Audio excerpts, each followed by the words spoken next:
Mlaleli nomthando weZwide Media, siyabonga kakhulu ngesupport. Namhlanje sikwethulela iYouth Arise Development Program. Zwide Media, we picture purity. Amaphoyisa aseKapa afuna abesifazana ababili abangaziwe igama nesibongo kubeka ukuthi babulala owesilisa maqede bamvalela egumbini lakhe lokulala babe sebeshaya becitha. Nginibingelele ngiphinde namukele ezindabeni zeZwide Media. Igama lami ngosibonga konke wakantwante Mothanda ungangibeza intatheli eka YouTube.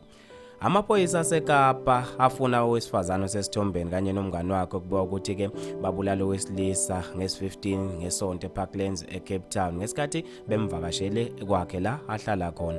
Laba abesifazana abangaziwe igama nesibongo kusabalala izithombe zabo enkundleni zokuxhumana kubeka ukuthi ke bebevakashele lo owesilisa maqede ke bamthelela okuthile esiphuzweni babe sebemvalele egumbini lakhe lokulala.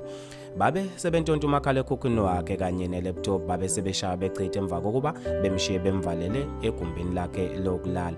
Emva kwalokho kube ukuthi utholakale ngomsombuluko nge-16 esephangalele khona egumbini lakhe lokulala. Amaphoyisa akacela ukufuniswa bona laba abesifazana osekusabalela izithombe zabo ezikundleni zokuxhumana. Abantu babe nokuphawula okwahlukahlukene khona lapha ezikundleni zokuxhumana ngalo lolu daba.